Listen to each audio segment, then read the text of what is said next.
नमस्ते। थर्ड आई में आपका स्वागत है। आज सबसे पहले उत्तर प्रदेश के कल्याण सिंह साहब, पूर्व मुख्यमंत्री, उनका निधन हो गया।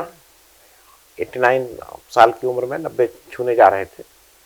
और मैं सिर्फ इतना कहूंगा कि कल्याण सिंह जी के साथ मेरा एक समय, जब उन्होंने भाजपा छोड़ दी थी और मैं दिल्ली में था, उस समय मेरा इनका थोड़ा उठना बैठना ज़्यादा हो गया था। मैं काफ़ी क्लोज आ गया था इनके। लेकिन जो कल्याण सिंह का दो वो रहा अवतार रहा बीजेपी में, बीजेपी 1 और बीजेपी 2, सबसे बड़ी बात जो जिस वजह से मैं उनकी रिस्पेक्ट करता हूं कि उन्होंने जब कभी भी जरूरत पड़ी तो गुंडों को उन्होंने कभी प्रश्रय नहीं दिया। तमाम कहानी किस्से हैं जो इस समय कहना उचित नहीं है, आदमी अब रहे नहीं।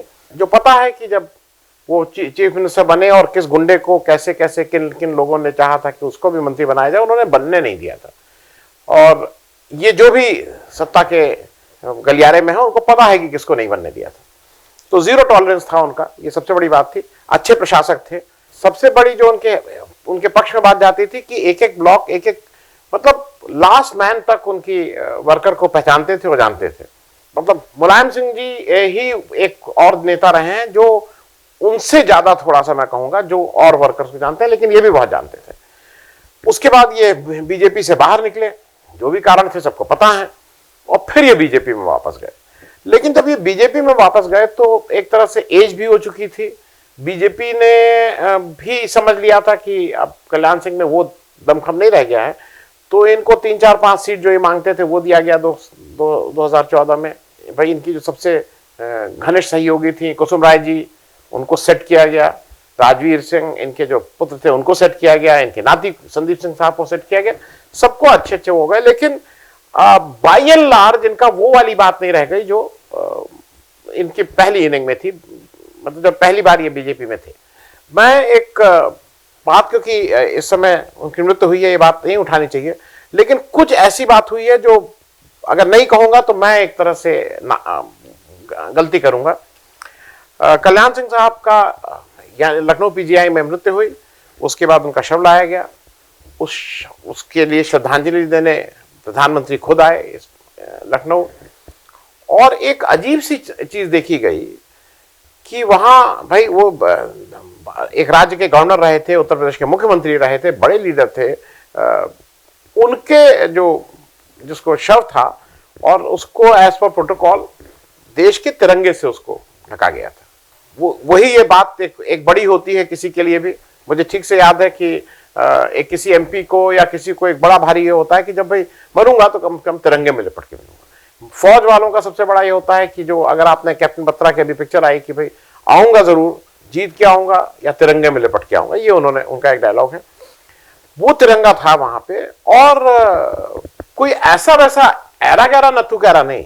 प्रदेश के अध्यक्ष जो लीड कर रहे हैं इस समय बीजेपी को, उन्होंने जाके उसके ऊपर भाजपा का ध्वज रख दिया।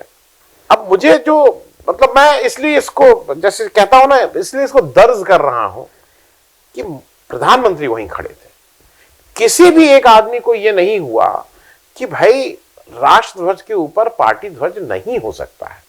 खैर, ये तो एक चीज दिखाती है कि किस तरह से एक पार्टी विशेष पार्टी और राष्ट्र के बीच में अपनी प्रायोरिटी डिसाइड करती है। अब हम लोग सीधे आ जाएं अफगानिस्तान की बात पे। देखिए, अफगानिस्तान की सबसे बड़ी बात यह है कि इसकी स्ट्रैटेजिक इंपॉर्टेंस बहुत ज्यादा है। एक ऐसी जगह, एक ऐसा देश जिसको स्ट्रैटेजिकली, भाई वो रशिया, और जब देश हमारा गुलाम था तो ब्रिटेन के बीच में एक बफर का काम करता था। फिर वहां इतनी लंबी लड़ाई चली, रशिया ने वहां कब्जा किया, रशिया का राज्य था। उसके बाद यूएस, मतलब रशिया को बाहर हुआ रशिया, यूएस ने आके वहां कंट्रोल किया। लेकिन वो लड़ाकू लोग हैं और वो लोग किसी की मतलब आधिपत्य स्वीकार नहीं करने वाले लोग हैं। आज 20-21 साल बाद यूएसए को वहां से छोड़ के जाना पड़ रहा है। और इस बार ऐसा हो रहा है कि जो तालिबान है उनको ये लग रहा है कि हम जीते हैं।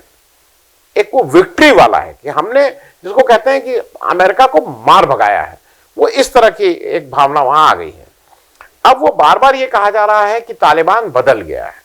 ये बहुत बड़ा एक प्रश्न है कि तालिबान बदल गया है कि नहीं बदल गया है। क्योंकि अभी क्या हो रहा है कि इस समय जो चार देश हैं, ईरान, पाकिस्तान, चीन और रशिया, ये चार प्रमुख देश ही मान्यता तो नहीं दी है अभी। अच्छा, मान्यता इसलिए नहीं दे पा रहे हैं क्योंकि कोई सरकार ही नहीं बनी है। भाई वो तो जब कोई सरकार एक बन जाएगी फॉर्मली, तब बात आएगी कि मान्यता देना है कि नहीं देना है। लेकिन इन चारों देश अपनी एम्बेसी वहां ऑपरेट कर रहे हैं और ये लोग एक तरह से रिकॉग्नाइज कर रहे हैं इस नई रेजिम को। अब जरा भारत की बात कर लें, क्योंकि भारत भी अजीब सी स्थिति में फंस गया है। एक तरफ ये कहा जा रहा है कि भाई नहीं, हम सारा इस तालिबान से कोई मतलब नहीं, लेकिन ये भी फैक्ट है कि अभी जो दोहा की बात हुई थी, अभी जून से दोहा डायलॉग्स में इंडिया भी एक पार्टनर हो रहा है, इंडिया भी उसमें जा रहा है। और वो ऐसे ही नहीं जा रहा है। इंडिया ने उस डायलॉग में कि भाई अच्छा, कतर की राजधानी दोहा है और वहां पे पिछले 2013 से तालिबान का अपना एक सेंटर वहां चलता है और वो एक तरह से केंद्र बन के उभरा है इस समय इन सब डायलॉग्स का या इस चीज का। क्योंकि ये भी समझ लीजिए कि जो अब वहां पे जो दोहा में इस चीज को कोऑर्डिनेट कर रहे हैं, वो कतर के एक स्पेशल इन्वॉय हैं, स्टेट ऑफ कतर के, और उसका काम ये है कि for counter terrorism and mediation of conflict resolution. Ali Khatani साहब हैं, वो इसको लीड कर रहे हैं। तो ऑफिशियली कतर गवर्नमेंट इसको मीडिएट करके रिजॉल्व करने की कोशिश कर रही है। और हमारे जयशंकर साहब 2 बार मतलब जून में 2 बार कतर गए, एक बार 9 जून को और एक बार 15 जून को। ऑफिशियली शायद अभी भी हाँ या ना कुछ नहीं बोला जा रहा है, वो घुमा फिरा के है। लेकिन ये जरूर है कि डायलॉग हमारे भी तालिबान से, मतलब हिंदुस्तान के डायलॉग भी तालिबान से चलने और चलने भी पड़ेंगे। क्योंकि राजा हो या रंक हो, आपको कहीं ना कहीं जो भी उस गद्दी पे बैठेगा, उससे आपका पड़ोसी होने के नाते आपको उससे अच्छी बात करें, तेज बात करें, मतलब संभल के बात करें, लेकिन बात तो करनी ही पड़ेगी। अब 2-3 चीजें समझ लीजिए जो बार बार कहा जा रहा है, क्योंकि हमारे यहां वो एक थोड़ा सा विरोधाभास हो रहा है। एक तरफ अभी तक हमने टेक्निकली तालिबान को आतंकी संगठन नहीं कहा है, ये इंडिया की जो पोजीशन है उसमें आतंकी नहीं कहा गया है। दूसरा क्या है कि ये भी एक समझने वाली चीज है कि जब तालिबान का राज आया है, काबुल पे उसने कब्जा किया है, तो उसने वो सारे पुराने जो कैदी थे जो तालिबान के थे और जिनको उनके जो भी वो काम करते थे और जिस ढंग से वो क्रूरता दिखाते थे, उसकी वजह से वो जेल में बंद थे, उन सबको छोड़ दिया गया है। तो ये कहना कि अभी तालिबान बदल गया है, ये थोड़ा जल्दी हो जाएगा। मुझे दूसरा ये लगता है कि तालिबान ने अभी एक बात और हुई है कि हिंदुस्तान के बहुत से लोग वहां फंसे हुए थे, उनको भी बाहर निकालने में मदद की है। मैं उस पर नहीं आऊंगा क्योंकि कुछ चीजें इलेक्शन के लिए कही जा रही हैं, उस पर भी 1 मिनट चर्चा कर लेंगे। अब मेन चक्कर यह है कि जब सरकार बन जाएगी, अब उस सरकार का क्या स्वरूप होगा यह भी नहीं पता है। हामिद करजाई, अब्दुल्ला जो पुराने राष्ट्रपति, पुराने विदेश मंत्री, पुराने ये सब लोग उसमें लगे हैं, इनका कितना पार्टिसिपेशन होगा नई सरकार में ये नहीं पता है। ऐसा भी कहा जा रहा है कि अभी तालिबान जब काबुल को तो कंट्रोल कर लिया है, लेकिन कुछ जो उसके प्रोविंसेस हैं वहां तालिबान का कंट्रोल नहीं है, लोग वहां विरोध में भी हैं। क्योंकि ये इसलिए समझना जरूरी है कि ऐसा नहीं कि पूरे अफगानिस्तान पे तालिबान का कब्जा हो गया, वहां अलग अलग ग्रुप्स भी हैं। क्योंकि ये बहुत रेडिकल ग्रुप है जो आज भी कहता है कि हम शरिया के हिसाब से देश चलाएंगे। अब ये लोग कह रहे हैं कि नहीं, वो तालिबान 1 है, ये तालिबान 2 है। तो भाई शरिया के हिसाब से जो भी आप पहले करते थे, तो क्या शरिया का इंटरप्रिटेशन चेंज हो गया है? शरिया तो शरिया के हिसाब से चलेगा, तो जैसे आप पहले चलाते थे वैसे ही आप अब भी चलाएंगे। तो वो कहीं ना कहीं अंडरटोन उसकी भी आ रही है। एक जरूरी बात यह है कि जो भारत के जो भी नीति निर्माता हैं, जो भी लोग हैं, उनको भी ये मानना होगा कि उनका भी इंटेलिजेंस फेल्योर था। यूएस ने जानबूझ के किया, उसका इंटेलिजेंस फेल्योर था, उसको लगा था 6 महीना लगेगा, तब तक स्मूथ ट्रांसफॉर्मेशन हो जाएगा, नॉर्दर्न अलायंस और इत्यादि इत्यादि उसमें आ जाएंगे, लेकिन वो बहुत स्पीड से आए। ऐसा भी माना जा रहा है कि तालिबान को काबुल तक इस स्पीड से पहुंचाने में एक बड़ा हाथ पाकिस्तान के आईएसआई का है, क्योंकि वो टैक्टिकल सपोर्ट पहले भी दे रहे थे, आज भी दे रहे हैं। और इसीलिए खतरा हिंदुस्तान के लिए है कि वो कहीं ना कहीं ISI hand in glove with Taliban है। अब क्योंकि 2 चीजें समझ लीजिए, आज रशिया और चीन अफगानिस्तान में तालिबान के साथ खड़ा हुआ दिखाई दे रहा है। दोनों के इंटरेस्ट बहुत क्लियर हैं, दोनों के कारण रक्षात्मक ज्यादा हैं, डिफेंसिव ज्यादा हैं। भाई दोनों को क्या लगता है कि जो उनकी बॉर्डर स्टेट्स हैं, क्योंकि रशिया की समस्या क्या है, कजाकिस्तान ये सब जो बॉर्डर स्टेट्स हैं जहां पे मुस्लिम बाहुल्य है, और उसी तरह की बात चीन को भी है कि जहां तक ये मुस्लिम बाहुल्य है उसमें ये तालिबान का जो मामला है ना ये ना पहुंचे, तो वो उसको डिफेंड कर रहे हैं कि भाई ये हमारे यहां ना पहुंचे, प्राइमरली वो रीजन। लेकिन जो इसके तीसरे खिलाड़ी हैं पाकिस्तान, वो डिफेंस करने के लिए इसको नहीं यूज करेंगे। उनका बहुत क्लियर सिद्धांत है कि हिंदुस्तान के अगेंस्ट जो ऑफेंस हो उसमें कैसे तालिबान को यूज कर सकते हैं, इसकी बात है, इसका खतरा है हम लोगों को। क्योंकि एक चीज और जान लीजिए, जैसे पुलवामा जो हुआ था, पुलवामा जो भी हुआ उसके रूट जैश के कहां थे? उस समय का जो जैश था उसके रूट्स अफगानिस्तान में थे। तो आज की तारीख में यह भी एक विचारणीय प्रश्न है कि पाकिस्तान इसको कैसे यूज करेगा। जो हिंदुस्तान के लिए ठीक बातें हैं वो ये है कि हिंदुस्तान की जबरदस्त गुडविल है अफगानिस्तान में, वो पाकिस्तान से ज्यादा, वो चीन से ज्यादा और रशिया से ज्यादा इनकी हिंदुस्तान की गुडविल है। यहां आप अगर देख ली कितनी पिक्चरों के गाने वहां होते हैं, कितनी पिक्चरें हम लोगों ने बनाई है, लेकिन एक जनरल गुडविल है। दूसरा एक चीज ये भी देखना है कि आज रशिया अपने सेल्फ इंटरेस्ट के लिए, अपने डिफेंसिव पोजीशन के लिए, चीन जो उसका एक कट्टर शत्रु रहा है उसके और पाकिस्तान के साथ खड़ा है।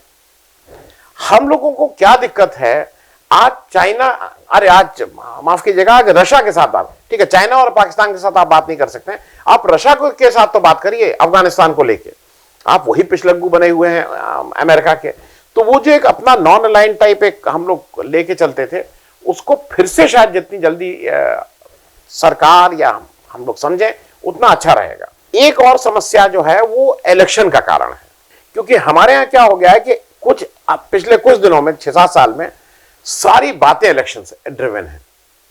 वो जो एक स्टेटमेंट आया कि अफगानिस्तान के सिख और हिंदुओं का हम लोग वो हित देखेंगे, ये कहने की क्या जरूरत थी? स्टेटमेंट मेरे हिसाब से होना चाहिए था अफगानिस्तान में इंडियंस का हित हम देखेंगे। वो क्यों कहा गया अफगानिस्तान सिख और हिंदू, सबकी समझ में आता है। दूसरा ये बताइए, आज तक आपने सुना है कि इंटरनेशनल रिलेशंस में एक तो हिंदुस्तान की सीमा भी कहीं नहीं लगती है उससे, अफगानिस्तान से। दूसरा, उत्तर प्रदेश का तो सीमा किसी विदेश से नहीं लगती है। भाई मान लीजिए जम्मू कश्मीर की सीमा लगती है, राजस्थान की लगती है, गुजरात की लगती है, उत्तराखंड की लगती है, हिमाचल की लगती है, ये सबकी लगती हैं सीमाएं, उत्तर प्रदेश की तो नहीं लगती है। लेकिन पूरे देश में केवल उत्तर प्रदेश एक ऐसा राज्य है जहां की विधानसभा में बताया गया कि तालिबानी आ रहे हैं और क्या क्या हो रहा है। मतलब Afghanistan was discussed in UP विधानसभा। क्यों? इलेक्शन आ रहे हैं, क्योंकि यहां तो सारी चीजें इलेक्शन ड्रिवन है, इलेक्शन के सिवा हम कुछ नहीं। तो मुझे ऐसा लगता है कि स्टेट को इन मैटर्स में यहां तक नहीं आना चाहिए था।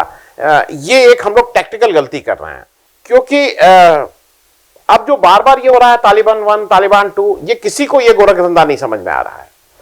क्योंकि तालिबान 1 को शैतान के रूप में दिखाया जाता है, अब ये कहा जा रहा है नहीं तालिबान 2 जो है ये थोड़ा सॉफ्ट हो गया, मॉडरेट हो गया है। लेकिन ये भी साथ में खबर है कि जो यंगस्टर्स हैं, जो यंग लड़के हैं, उनके ऊपर आज एक ये बुखार है कि हमने अमेरिका को हराया है और हमने अपने ढंग से हराया है और अमेरिका यहां से को हमने भगाया है।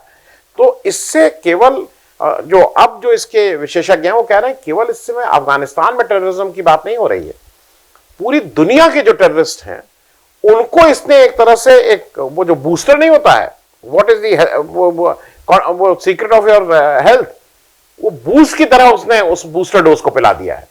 दुनिया भर के टेररिस्ट ऑर्गेनाइजेशन इससे प्रभावित हो रहे हैं। क्योंकि एक बात बिल्कुल साफ साफ है, वो कुछ या तो पाकिस्तान की ट्रेनिंग है, जो कह रहे हैं वो कर नहीं रहे हैं। उनके स्पोक्स पर्सन मसूद साहब या क्या थे, उन्होंने कहा था कि भाई कोई रिवेंज नहीं है, no house to house search होगा, ये सब, लेकिन सब हो रहा है, अब तो साफ साफ हो रहा है, सब जगह हो रहा है। और हम लोगों को भी एक चीज थोड़ा समझना चाहिए, जब इसको कई लोगों ने कहा है कि अब जब देश आज जहां हम लोग खड़े हैं, हिस्ट्री की बातें मत करिए, ज्योग्राफी की बातें करिए। देश के लिए ज्योग्राफिकली कितना जरूरी है क्योंकि वही अब्दाली और क्या क्या बात करना, इलेक्शन की बात अभी छोड़ दीजिए, ज्योग्राफिकली हमारे लिए कितना खतरा है या हमें उसको कैसे डिफेंड करना है, ये ज्यादा जरूरी है। एक चलते चलते लास्ट में एक जो मेरी समझ में नहीं आ रहा है अभी तक, क्यों नहीं, एक ऑल पार्टी मीटिंग तुरंत हो जानी चाहिए थी इस मुद्दे पे। शायद हमारे यहाँ का जो अभी नेतृत्व है वो इसमें विश्वास ही नहीं करता है कि सबसे बात कर ली जाए, ना पेगासस पे, ना वैक्सीनेशन पे, ना कोविड के जो समस्याएं आई थी, नहीं बात करता है ऑल पार्टी मीटिंग। लेकिन इस समय ऑल पार्टी मीटिंग इसलिए होनी चाहिए कि एक आज किसी के पास कोई इसका हल नहीं है, लेकिन अगर आप ऑल पार्टी मीटिंग कर ले रहे हैं तो कम से कम एक मैसेज तो आप भेज रहे हैं कि हम यूनाइटेडली जो भी हो रहा है उसके लिए खड़े हैं। क्योंकि ये सिर्फ कह देना ना नहीं हम बात नहीं कर रहे हैं क्योंकि आपका वोट नुकसान हो जाएगा। आप क्यों कह रहे हैं कि हम बात नहीं कर रहे हैं तालिबान से? इसलिए कह रहे हैं क्योंकि आप उसको, तालिबान को बिल्कुल शैतान दिखा के आप ये दिखाना चाह रहे हैं कि उसको एक समुदाय से रिलेट करना चाह रहे हैं। वो अलग अपनी जगह है, लेकिन मुझे ऐसा लगता है कि तत्काल ऑल पार्टी मीटिंग बुलाइए, सब लोगों को उसमें वो करिए, अप्रेज करिए और सब लोगों को कमिट कराइए कि भाई ये एक देश की इस समय बुनियादी चीजों की बात है और उसमें पूरा देश तो हमेशा की तरह एक साथ खड़ा ही हुआ है। धन्यवाद। अगर आपको दी पब्लिक के कार्यक्रम पसंद आते हैं तो इन्हें लाइक करें। अगर आप इस वीडियो को YouTube पर देख रहे हैं तो चैनल को सब्सक्राइब करें, और अगर आप इसे Facebook पर देख रहे हैं तो दी पब्लिक के पेज को लाइक करें। अगर आप चाहते हैं कि हम निष्पक्ष पत्रकारिता को जारी रखते हुए आपसे जुड़े मुद्दों पर सवाल उठाते रहें तो हमें सहयोग करें। आपका छोटा से छोटा सहयोग भी इस मुहिम को जारी रखने में हमें ताकत देगा। डोनेट करने के लिए डिटेल्स जो हैं वो डिस्क्रिप्शन बॉक्स में दी गई हैं। धन्यवाद।